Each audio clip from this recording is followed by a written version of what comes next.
Hello and welcome back to my channel. मेरा नाम सुप्रिया है और हम आज एक नया टॉपिक स्टार्ट करेंगे, वो है सीटिंग अरेंजमेंट का। हमने प्रीवियस क्लासेस में हमने अल्फा न्यूमेरिक सीरीज के बारे में डिस्कस किया था कि किस तरह से हम अलग अलग तरह की सीरीज को एग्जाम में एक्सपेक्ट कर सकते हैं और उनसे रिलेटेड क्वेश्चंस को सॉल्व किया था। अब हम आज एक नए टॉपिक की तरफ बढ़ रहे हैं, जो है सीटिंग अरेंजमेंट का। हर एग्जाम में, चाहे वो आपका प्री का हो, मेंस का हो, चाहे वो एसबीआई हो, आईबीपीएस हो, आरआरबी हो, आरबीआई असिस्टेंट हो, ग्रेड बी हो, एनी एग्जामिनेशंस जिसका भी आप नाम ले लीजिए, हर जगह आपके सिटिंग अरेंजमेंट के क्वेश्चंस आते हैं। और ये क्वेश्चंस काफी सिंपल और इजी भी होते हैं, बस कुछ कॉम्प्लिकेटेड लैंग्वेजेस के साथ। तो आइए हम आज का जो लेक्चर है वो एक ब्यूटीफुल से कोड के साथ स्टार्ट करते हैं और फिर हम अपने बेसिक कॉन्सेप्ट्स की तरफ आगे बढ़ते हैं। So be so busy in improving yourself that you have no time to criticise others. आपने अक्सर देखा होगा उन लोगों को जो अपनी जिंदगी में बहुत सफलताएं हासिल करते हैं, कि वो इतने बिजी होते हैं अपने आप को हर रोज इम्प्रूव करने में कि उन्हें ये होश ही नहीं होता कि हम किसी और की प्रोग्रेस को या उनकी ग्रोथ को हम देखें और उसे जेलस फील करें या फिर उन्हें क्रिटिसाइज करें कि अरे देखो ये लोग क्या काम कर रहे हैं या कैसे कर रहे हैं। So the people who actually work on improving themselves, उन्हें दुनिया में कौन क्या कर रहा है, कैसे कर रहा है, इस बात से कोई फर्क नहीं पड़ता। और आपको भी ऐसा ही बनना चाहिए कि अपनी खुद की इम्प्रूवमेंट, अपनी खुद की ग्रोथ पे इतना काम कीजिए कि आपको दूसरों की मेहनत, उनके हार्ड वर्क या उनकी लेजीनेस को देखने का मौका ही ना हो कि आप उन्हें किसी चीज के लिए भी क्रिटिसाइज कर सकें। जस्ट अपना कंपटीशन खुद को मानिए। आपको हर दिन इम्प्रूव करना है, अपने आप से करना है। जो आप प्रीवियस डे थे, आज उससे बेहतर होना है। सो ऑलवेज रिमेंबर, अगर आप जिंदगी में सक्सेस को पाना चाहते हैं या फिर अपनी जिंदगी को और बेहतरीन बनाना चाहते हैं, खुश रहना चाहते हैं, इन दैट केस टू हमेशा खुद पे काम कीजिए और दूसरों को इग्नोर कीजिए। सो आइए आज के ब्यूटीफुल से लेक्चर की शुरुआत करते हैं बेसिक कॉन्सेप्ट्स के साथ, कि सिटिंग अरेंजमेंट के क्वेश्चंस किस तरह के बनते हैं, उनमें किस तरह के पैटर्न्स आते हैं, उसके बारे में जानते हैं। तो सिटिंग अरेंजमेंट आपका बहुत ही सिंपल सा एक कॉन्सेप्ट रहता है, इसमें ज़्यादा वेरिएशंस नहीं होते हैं। इसमें आपका पहला जो आते हैं वो आपके बाउंडेड बॉडीज के साथ आते हैं, यानी कि जो सर्कुलर या फिर स्क्वायर या रेक्टेंगल या ट्रायंगल से उनकी सराउंडिंग है, उनकी बाउंड्री है। जैसे आपने सर्कुलर अरेंजमेंट के क्वेश्चंस देखे होंगे, वो बहुत कॉमनली पूछे गए क्वेश्चंस होते हैं। कुछ क्वेश्चंस में आपको टेबल्स के जो फॉर्म होते हैं वो स्क्वायर में या रेक्टेंगल में दिए होते हैं। कभी कभी वो ट्रायंगुलर शेप्स में भी होते हैं कि into three corners of the room table है, जिस तरह से हमें उन्हें प्लेस करना है, इस तरह के क्वेश्चंस आते हैं। जिनमें सबसे कॉमन जो होता है वो आपका सर्कल होता है। सर्कल से रिलेटेड सबसे ज्यादा क्वेश्चंस पूछे जाते हैं। ये आपकी बाउंडेड बॉडीज होती है। इसके अलावा जो दूसरे टाइप के क्वेश्चंस आते हैं वो आपकी लीनियर इक्वेशंस पे आते हैं, लीनियर बॉडीज पे आते हैं, जिसमें आपके रो बेस्ड क्वेश्चंस भी होते हैं कि एक स्ट्रेट लाइन में आपको लोगों को बैठाना है, किस तरह से बैठाना है, नॉर्थ फेसिंग है, साउथ फेसिंग है, इसके बारे में आपको डिटेल्स दिए होते हैं। सेकंड आपके एक टाइप हो जाता है जहां पर आपको पैरेलल लाइंस में काम करना होता है, कि दो रोज में लोग बैठे हुए हैं और एक दूसरे को फेस कर रहे हैं या फिर ऑपोजिट डायरेक्शन में फेस कर रहे हैं, इस तरह के क्वेश्चंस बनते हैं।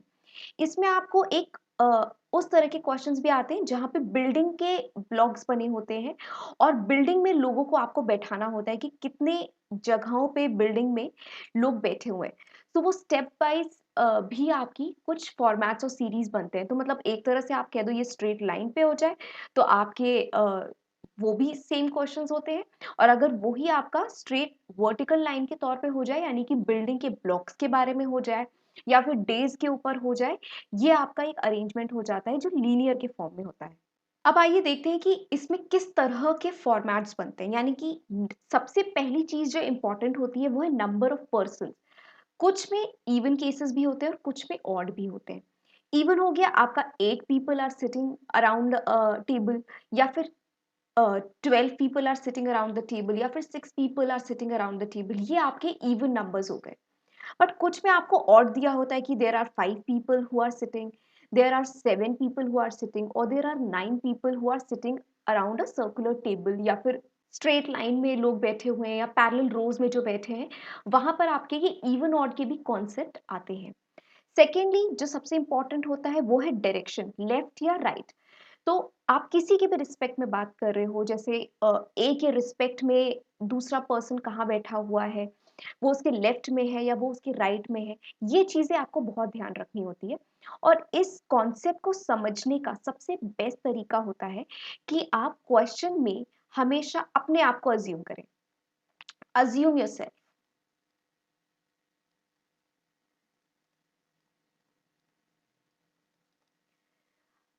आप कभी भी देखिए, अगर आप मान लीजिए एक सिटिंग अरेंजमेंट में आप सर्कुलर टेबल में हैं और टेबल का एक कॉर्नर आप पकड़ लीजिए जहां पर आप खुद बैठे हैं, आप अपने आप को अज्यूम कीजिए। अब आपका जो भी लेफ्ट है, आपका जो राइट है, वही क्वेश्चन का भी राइट एंड लेफ्ट हो जाता है। आपको इस तरह से क्वेश्चंस की डायरेक्शन में कभी प्रॉब्लम नहीं आती, क्योंकि अगर मान लीजिए सारे के सारे जो लोग हैं वो अगर सेंटर में देख रहे हैं, तब तो बहुत इजी हो जाएगा क्वेश्चन कि आपने उसको क्लॉकवाइज या एंटी क्लॉकवाइज के फॉर्म में देख लिया। बट अगर मान लीजिए एक पर्सन बाहर देख रहा है, एक पर्सन अंदर देख रहा है, और ये भी सीरियल वाइज नहीं है, जम्बल्ड वे में है कि कौन अंदर देख रहा है कौन बाहर देख रहा है, आपको पता ही नहीं है, वो क्वेश्चन की लैंग्वेज से आपको इंटरप्रेट करना है। ऐसे केसेस में बहुत डिफिकल्ट हो जाता है अगर आप उसे क्लॉकवाइज या एंटी क्लॉकवाइज में आप चलते हैं।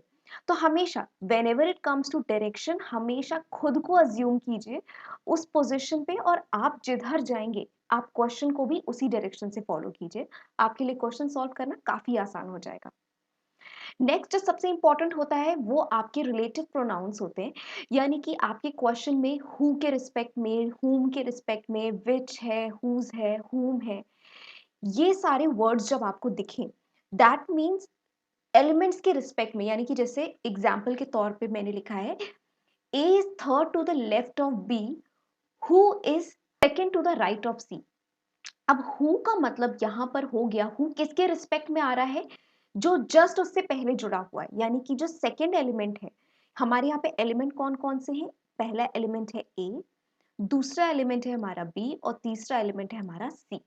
यहाँ पर इस केस में हमें ये देखना है कि हु का जो, जब भी किसी क्वेश्चन में हु, हुम, हुज, हुम जैसे वर्ड्स आ रहे हैं, तो वो हमेशा जो सेकंड एलिमेंट है जो उसके साथ में लिखा होगा, यानी कि जो दोनों अगल बगल लिखे होंगे, वो उसी के रिस्पेक्ट में बात हो रही होती है। जैसे कि मान लीजिए अब इस क्वेश्चन में दिया हुआ है B, A is third to the left of B. अब अगर हम इस क्वेश्चन को इस सर्कल में अगर मान ले, देयर आर 6 people, और हम मान लेते हैं A is third to the left of B, यानी कि बी के लेफ्ट में ए बैठा है, तो हम बी को सेंटर में बैठा देते हैं, मतलब बी एक तरह से हमारी पोजीशन पे बैठा हुआ है, बी के रिस्पेक्ट पे हमें अब चीजें करनी है। अब ए कहाँ बैठा हुआ है, third to the left of B, B का लेफ्ट किधर होगा, जो आपका लेफ्ट है वो ही बी का भी लेफ्ट होगा। तो यानी कि बी के लेफ्ट से ए कहाँ बैठा है, थर्ड, यानी कि थर्ड मतलब उसके बीच में, ए और बी के बीच में कितने लोग हैं, 2 लोग आएंगे, यानी कि लेफ्ट उसका इस साइड में होगा, यानी कि ए की पोजीशन क्या आ जाएगी, यहां पर आ जाएगी। Who is second to the right of C, यानी कि बी के रिस्पेक्ट में ही बात हो रही है, बी ही यहाँ पे हु कहला रहा है। Who is second to the right of C, यानी कि सी से राइट में, सी के राइट में बी बैठा हुआ है, और बी और सी के बीच में कितने लोग हैं, सिर्फ एक लोग है, यानी क्योंकि वो सेकेंड टू द राइट है, यानी कि बी और सी के बीच में सिर्फ एक पर्सन है। तो सी का राइट, यानी कि सी यहां पर बैठेगा तभी तो सी के राइट में बी आएगा, और उन दोनों के बीच में सिर्फ एक ही पर्सन बैठा हुआ है।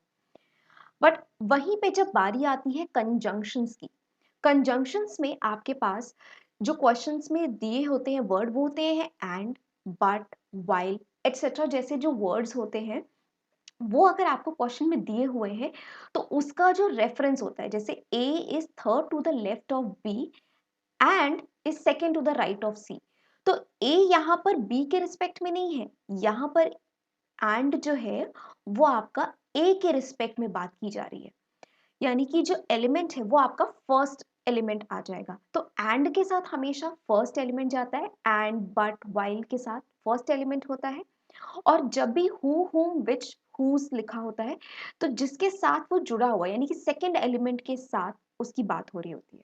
अब इस क्वेश्चन को भी अगर हम लगा के देखें कि किस तरह से ये सिटिंग अरेंजमेंट में बैठेगा। A is third to the left of B, यानी कि बी कहाँ पे है, बी तो हमने अपनी वही ओरिजिनल पोजीशन रख ली कि उसी के रिस्पेक्ट में बात हो रही है। A is third to the left of B, B के लेफ्ट में थर्ड, यानी कि उन दोनों के बीच में कितने लोग हैं, दो, तो ए हमारा आ गया यहाँ पर। अब नेक्स्ट है and is second to the right of C, यानी कि एंड की प्लेस पे हम ए के रिस्पेक्ट में बात कर रहे हैं, यानी कि A is second to the right of C, C के राइट में ए जो है वो सेकंड पोजीशन पे, तो ए और सी के बीच में कितने लोग हैं, सिर्फ एक लोग हैं, तो सी के राइट में, यानी कि सी का राइट किधर आएगा, इधर आएगा, यानी कि सी के राइट से ए सिंगल पर्सन के गैप पे बैठा हुआ है। तो आपकी जो सिटिंग अरेंजमेंट है सिर्फ हु और एंड की वजह से, देखिए दोनों टेबल्स में कितना डिफरेंस आ गया, दोनों सिटिंग अरेंजमेंट में कितना डिफरेंस आ गया कि आपका सिर्फ हु होने पर सी की पोजीशन डिफरेंट हो जाती है और एंड लगने से आपकी सी की पोजीशन डिफरेंट हो जाती है। तो आपको क्वेश्चन पढ़ते वक्त इसी चीज का ध्यान रखना है कि कौन से एलिमेंट के साथ आपको काम करना है। हु लगा है तो आपका सेकेंड एलिमेंट आएगा, अगर एंड बट वाइल लगा हुआ है तो आपका फर्स्ट एलिमेंट के साथ आपको क्वेश्चन सॉल्व करना होगा। सो आइए इससे रिलेटेड कुछ क्वेश्चंस को ट्राई करते हैं। अगर इस बेसिक में आपको कहीं भी कोई कंफ्यूजन हो तो do let me know in the comment section. अब आइए नेक्स्ट इस क्वेश्चन को ट्राई करते हैं। There are 8 friends A B C D E F G and H are sitting around a circle facing the centre, यानी कि वो एक सर्कल में बैठे हैं। देयर आर 8 पीपल, यानी कि 1 2 3 4 5 6 7 8। B is third to the right of A, B कहाँ बैठा है, third to the right of A, यानी कि ए को अगर हम पोजीशन उसकी फिक्स कर दें कि उस जगह से ही हम स्टार्ट कर रहे हैं, so B is third to the right of A, A का राइट किधर है, इस डायरेक्शन में, थर्ड पोजीशन यानी कि उनके बीच में दो लोग होंगे तो बी की पोजीशन जो है वो आपकी यहाँ पर आ जाएगी। नेक्स्ट देखते हैं हु, अब बारी आ गई हु की, हु किसके रिस्पेक्ट में बात करेगा, ए के रिस्पेक्ट में।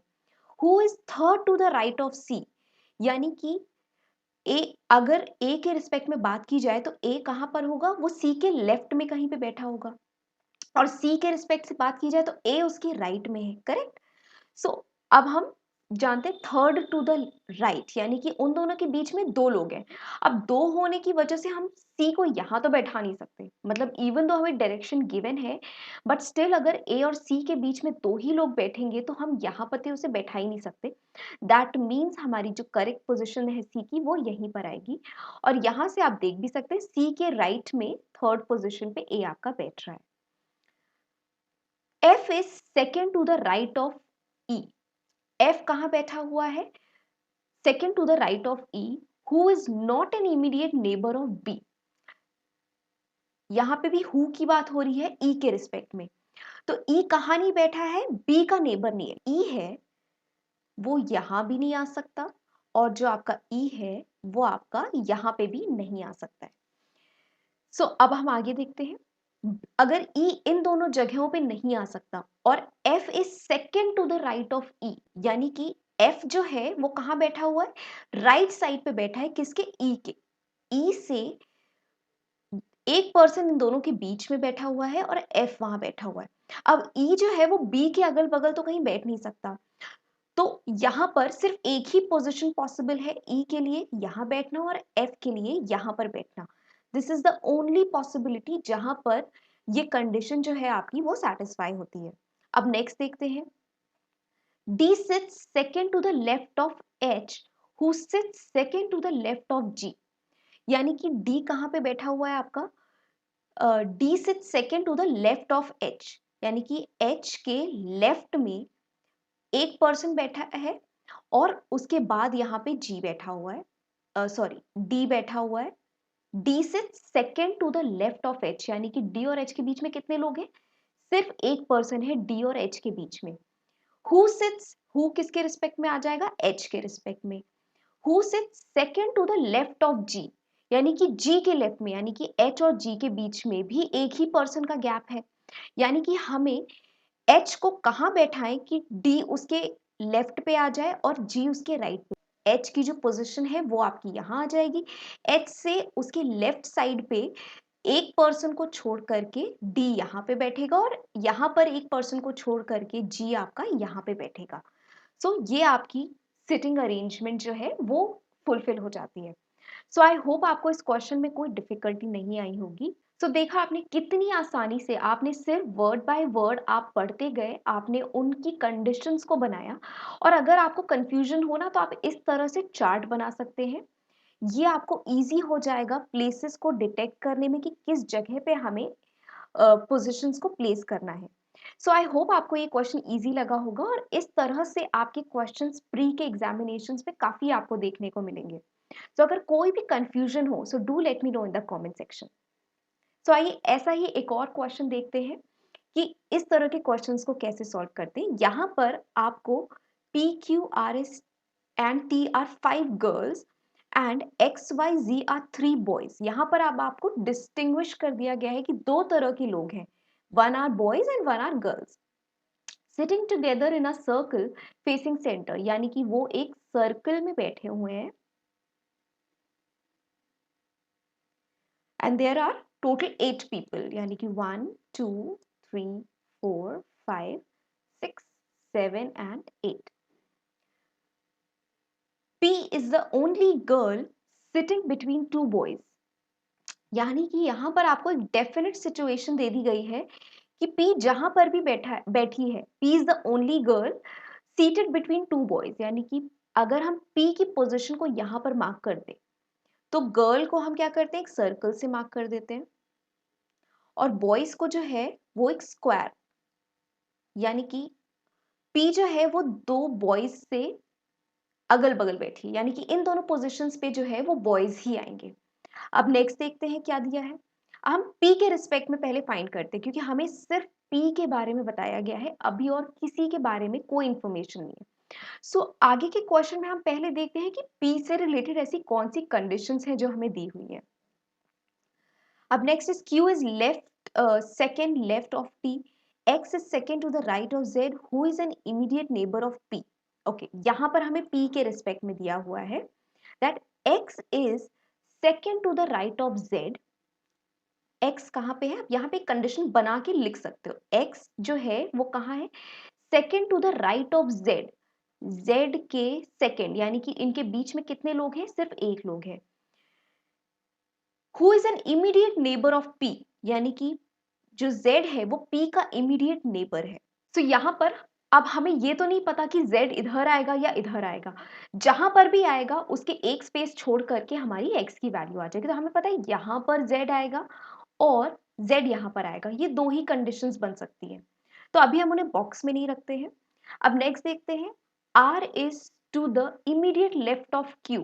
यहाँ पे q से रिलेटेड कोई इंफॉर्मेशन हमें नहीं अभी जरूरत है। One of Q's neighbour is a boy, Q का जो नेबर है वो एक बॉय है।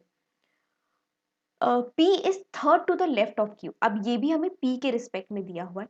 P कहाँ पर है, third to the left of Q, यानी कि P के Q कहाँ बैठा हुआ है, P के राइट साइड पे बैठा होगा, तभी तो P के लेफ्ट में आ जाएगा वो चीज।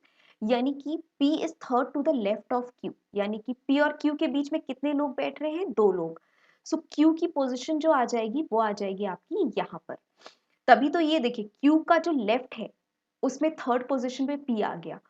और क्या हमें इसके जस्ट पहले वाली इंफॉर्मेशन Q से रिलेटेड थी, one of Q's neighbour is a boy, यानी कि या तो यहाँ पर बॉय आ जाएगा या तो यहाँ पर बॉय आ जाएगा। सो Q कौन है, Q हमारी एक लड़की है, तो हम इसे एक सर्कल से ब्लॉक कर देते हैं। अब नेक्स्ट हम देखते हैं, R is to the immediate left of Q, Q का जो इमीडिएट लेफ्ट है वहां पर R है, यहाँ पे हम R लिख देंगे। R कौन है, R भी एक लड़की है, तो R को हम सर्कल में कैप्चर कर देंगे, यानी कि इट इज श्योर शॉट कि यहाँ पर एक लड़का आएगा, बिकॉज हमें यहाँ पे दिया हुआ है one of Q's neighbour is a boy, तो एक साइड पे अगर लड़की है तो यहाँ पर बॉय ही आना चाहिए। अब हमारे पास क्या कंडीशन बच रही है, हमने ये भी कर लिया। अब देखते हैं, Q is second left of T, second left of T, T का लेफ्ट किधर आएगा, इधर की साइड पे आ जाएगा, यानी कि टी जो है वो आपका यहाँ पर बैठा होगा, तभी क्यू की पोजीशन यहाँ पर आ रही है। टी आपकी कौन है? लड़की है, तो टी की पोजीशन आप ऐसे मार्क कर दो। तो अब हमारे पास 3 बॉयज़ थे, तीनों के स्क्वायर्स हो गए, यानी कि यहाँ पर अल्टीमेटली एक लड़की ही आएगी, क्योंकि हमारे पास 3 बॉयज़ हैं, एक्स, वाई, ज़ेड, तो हमने 3 बॉक्सेस बना रखे हैं, तो बची हुई जो स्पेस है वो लड़की के लिए ही होगी। और यहाँ पर आप देखिए तो गर्ल्स की सारी पोज़ीशंस फिल अप हो गई हैं सिवाय एक के, तो यानी कि यहाँ पर एस की पोज़ीशन ही आएगी, एस के अलावा कोई और नहीं आएगा, बिकॉज़ यहाँ पर लड़की ही बैठी है और लड़की की सिर्फ एक ही पोज़ीशन खाली है, वो है एस की। अब हम देखते हैं बॉयज से रिलेटेड क्या इंफॉर्मेशन हमारी पेंडिंग रह गई है। X is second right of Z.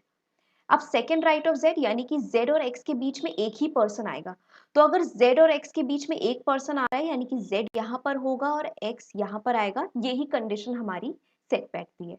इसके अलावा हमारे पास अब कौन बचा? That is only Y is being pending, यानी कि हमारी जो सिटिंग अरेंजमेंट है वो कितनी इजीली सॉल्व हो गई। सो आपको सिर्फ ध्यान देना है क्वेश्चन को पढ़ते वक्त कि जितनी भी पॉसिबिलिटीज बन रही हैं, जैसे क्वेश्चन की स्टार्टिंग अगर पी के साथ हुई थी, तो पी के रिस्पेक्ट में जितनी चीजें हैं आप उसको फिलअप करते जाइए और फिर वहां से कनेक्ट कीजिए कि कितनी इंफॉर्मेशन आपको मिल रही है और उसको आप इक्वेशन के फॉर्म में बनाते जाइए और उसको लगाते जाइए। इससे आपको बहुत जल्दी क्वेश्चन भी आपका सॉल्व हो जाता है और आपको मल्टीपल सिचुएशंस बनाने की जरूरत नहीं पड़ती। और अगर जैसे मान लीजिए अगर आप चाहें एग्जाम में, आप दो पॉसिबिलिटीज के साथ भी काम कर सकते हैं कि z को आपने एक जगह यहाँ पे प्लेस कर दिया और दूसरी पॉसिबिलिटी में आपने z को यहाँ प्लेस कर दिया, बट वो आपको तब जरूरत पड़ती है जब आपके क्वेश्चंस जो है वो थोड़े से ज्यादा टिपिकल होते हैं। ये बहुत ही सिंपल बेस्ड क्वेश्चन था, यहाँ पर आपको एक सेकेंड पॉसिबिलिटी की जरूरत नहीं पड़ेगी। यहाँ पर आप इस तरह से भी इक्वेशन को सॉल्व कर सकते हैं with in minutes, not even minutes, I think in less than a minute आप इस क्वेश्चन को सॉल्व कर सकते हैं। It only depends upon your speed. उतना ही टाइम लगेगा आपको क्वेश्चन पढ़ने में, उतना ही आप जल्दी आप सॉल्व कर ले जाएंगे। तो अपनी स्पीड को इम्प्रूव कीजिए, ज़्यादा से ज़्यादा एसटीज को दीजिए, ज़्यादा से ज़्यादा सीटिंग अरेंजमेंट एंड पजल्स को सॉल्व कीजिए, आपकी स्पीड जो है वो ऑटोमेटिकली बढ़ जाएगी। सो आई होप आपको ये क्वेश्चन समझ में आया होगा। अगर इसमें कोई भी डाउट हो, कोई कंफ्यूजन हो, so do let me know in the comment section. So आइए लास्ट क्वेश्चन को एक बार देखते हैं कि ये क्वेश्चन किस तरह से होगा। अब this question says there are 8 people, there are 8 persons A, B, C, P, Q, R, S and T are sitting around a circular table. So there is a circular table, 8 people यानी कि 1, 2, 3, 4, 5, 6, 7 and 8, but not necessarily in the same order. There are only 3 males in the group. यहाँ पर अब हमें दिया हुआ है कि there are only 3 males in the group. इस पूरे ग्रुप में सिर्फ 3 मेल्स हैं, बट वो कौन है वो आपको नहीं पता। जैसे प्रीवियस क्वेश्चन में आपको गिवन था कि मेल कौन है और फीमेल कौन है, इस क्वेश्चन में आपको दिया नहीं है कि मेल कौन है और फीमेल कौन है। अब आपको क्वेश्चन की लैंग्वेज से ये पता करना है कि मेल कौन है और फीमेल कौन है। So let's start. C sits third to the right of Q. C कहाँ बैठा हुआ है? Third to the right of Q, यानी कि हम क्यू को यहाँ पर प्लेस कर देते हैं। क्यू के राइट साइड में, क्यू का राइट किधर होगा? इस साइड पे, यानी कि जो आपका राइट है। थर्ड पोजीशन पे, यानी कि इन दोनों के बीच में कितने लोग हैं? सिर्फ 2 लोग हैं। सो थर्ड यहाँ पर आपका सी आ जाएगा। फिर R sits second to the right of R husband T. R कहाँ पे बैठी हुई है? आर के रिस्पेक्ट में अगर देखा जाए, where is R? Second to the right of R husband T. वो अपने हस्बैंड के राइट साइड पे बैठी है और उन दोनों के बीच में एक पर्सन है। ठीक है, ये आपने एक छोटा सा इक्वेशन बना लिया ताकि क्वेश्चन में डालते वक्त आपको प्रॉब्लम ना आए। आपको एक और बात पता चली, दैट इज हस्बैंड टी, यानी कि टी जो है वो आपका मेल है। तो यहाँ पर हमें 2 मेल्स और चाहिए और जो रिमेनिंग बचेंगी वो आपकी सारी फीमेल्स हो जाएंगी। सो अब यहाँ पर है T is not an immediate neighbour of Q's wife. T कहाँ पे नहीं बैठा है? वो क्यू के वाइफ के पास नहीं बैठा है, तो अभी उससे रिलेटेड कोई इंफॉर्मेशन नहीं है, तो just let that go. Wife of Q sits second to the left of her husband, यानी कि क्यू, वाइफ ऑफ क्यू यानी कि क्यू कौन है? हस्बैंड है, यानी कि क्यू को हम एक स्क्वायर में कर लेते हैं, यानी क्यू भी हमारा जो है वो एक मेल है। उसकी वाइफ कहाँ पे बैठी हुई है? Wife of Q sits second to the left of her husband, यानी कि अपने हस्बैंड की लेफ्ट साइड पे बैठी हुई है सेकंड पोजीशन पे, यानी कि उन दोनों के बीच में सिर्फ एक पर्सन है और यहाँ पर जो है क्यू की वाइफ बैठी हुई है। वाइफ को हम सर्कल में कर देते हैं क्योंकि वो एक फीमेल है, तो यहाँ पर क्यूज वाइफ हो जाएगा। ओके, अब देखते हैं next. S is not an immediate neighbour of Q, यानी कि एस जो है वो ना ही यहाँ पर आ सकता है और ना ही वो यहाँ पर आ सकता है, वो क्यू का इमीडिएट नेबर नहीं है। Next, P is a male member, यानी कि P हमारा जो है वो मेल मेंबर है। हमें ये पता चल गया जो तीन मेल हैं वो कौन है? P, Q एंड T, यानी कि जो रिमेनिंग आपके हैं that is A, B, C, R and S, ये जो है आपके, ये पांचों आपकी फीमेल्स हैं और P, Q, T जो है वो आपके मेल मेंबर्स हैं। तो आइए देखते हैं आगे क्वेश्चन में क्या बोला है। B is not an immediate neighbour of S, B जो है वो S के बगल में नहीं बैठा हुआ है। There are no two male sits together, कोई भी दो मेल एक साथ नहीं बैठते हैं, यानी कि अगर क्यू यहाँ पे बैठा है तो मेल यहाँ नहीं आ सकता, मेल यहाँ पर आएगा। अब बची ये पोजीशन, अब इन दोनों पोजीशंस पे मेल यहाँ पे भी आ सकता है, यहाँ पे भी आ सकता है, so we don't know yet. तो अब क्वेश्चन को और ज्यादा इंटरप्रेट करते हैं कि किस तरह से हम इनकी कंडीशंस को अप्लाई कर सकते हैं। यहाँ पर हमें टी से रिलेटेड एक इंफॉर्मेशन दी थी दैट टी और आर के बीच में एक पर्सन है। अब हमें मालूम है टी कौन है? मेल है, और टी के राइट साइड पे आर बैठा हुआ है, यानी कि टी अगर यहाँ पर है तो आर जो है वो आपका यहाँ पर आ जाएगा। आर यहाँ पर आ गई और हमारी कंडीशन भी सेटिस्फाई हो गई, यानी कि टी के लेफ्ट साइड पे कौन बैठी है? आर बैठी हुई है, यानी कि R sit second to the right of her husband, उसके हस्बैंड के राइट साइड पे आर बैठी हुई है। नेक्स्ट, यानी कि हमें ये पता चल गया कि यहाँ पर जो है वो एक मेल बैठेगा। अब Q यहाँ पर है, T यहाँ पर है, हमारा मेल बचा कौन? P, तो P की पोजीशन क्या हो जाएगी? वो यहाँ पर आ जाएगी, ये हमें पता चल गया है। नेक्स्ट कंडीशन हमने ये पढ़ी थी, S is not an immediate neighbour of Q, तो हमने देखा था S यहाँ पे भी नहीं हो सकता, S यहाँ पे भी नहीं हो सकता, यानी कि S जो है वो श्योर शॉट यहाँ पर बैठा हुआ है, बैठी हुई है, क्योंकि वो Q की वाइफ है तो वो फीमेल हो गई। नेक्स्ट हमारी कंडीशन क्या थी? B is not an immediate neighbour of S, यानी कि B और S एक साथ नहीं बैठ सकते, यानी कि B की जो पोजीशन है वो यहाँ हो जाएगी। हमारे पास कौन सी फीमेल बची यहाँ पर? हमारा देयर इज ओनली ए है जो हमारा अभी भी पेंडिंग था, तो हमारे पास एक ही स्पेस बची है तो हम वहां पर ए को बैठा देंगे, तो हमारी ये जो पूरी इक्वेशन है वो सॉल्व हो गई।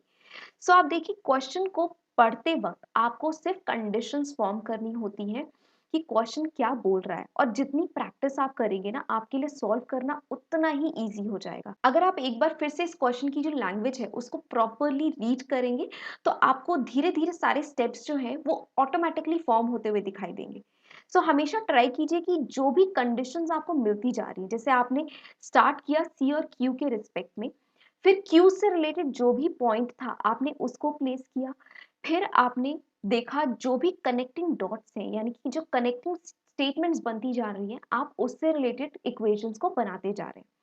बट अगर आपको कोई ऐसी कंडीशन मिल रही है आप उसको साइड में रीड करते वक्त बनाते चल सकते हैं, क्योंकि जैसे ये क्वेश्चन बहुत छोटा सा है तो आपने बहुत एक बार दो बार उसको रीड करके आपने दोबारा से इक्वेशंस फॉर्म करके बना दिया। बट जब आपके क्वेश्चंस लेंदी होते हैं, जब आपके क्वेश्चंस का साइज जो है वो बड़ा होता है, तो आप बार बार क्वेश्चन को रीड करने में अपना टाइम नहीं वेस्ट कर सकते। वहां पर आप इक्वेशंस बना सकते हैं इस तरह से, मल्टीपल इक्वेशंस हर एक स्टेटमेंट को फॉर्म करते हुए, जिससे आपको इजी हो जाएगा सारी की सारी इक्वेशंस को पुट अप करने में। तो आपको बार बार क्वेश्चन को रीड नहीं करना पड़ेगा और आप एक ही बार में सारी इक्वेशंस को पुट कर पाएंगे। सो आई होप आपको ये वीडियो इजी लगा होगा, ये क्वेश्चंस आपके लिए बहुत डिफिकल्ट नहीं रहे होंगे। अगर कोई भी कंफ्यूजन हो so do let me know in the comment section. और आज हमने जो क्वेश्चंस किए हैं ये काफ़ी मॉडरेट लेवल के हैं और बहुत इजी लेवल के हैं, मैं मॉडरेट भी नहीं कहूँगी, ये बहुत इजी लेवल के क्वेश्चंस हैं जहाँ पर आपके बेसिक्स कवर अप हो जाते हैं। कल हम थोड़े से मॉडरेट लेवल के क्वेश्चंस करेंगे, जैसे आज हमने सारे के सारे क्वेश्चंस किए जिसमें सब सेम डायरेक्शन में देख रहे थे। कल हम क्वेश्चंस करेंगे जिनमें हम देखेंगे कि अगर दोनों लोग यानी कि जो सिटिंग अरेंजमेंट में जितने लोग बैठे हैं, वो अगर ऑपोजिट डायरेक्शंस में देख रहे हैं, तो कैसे किया जाता है?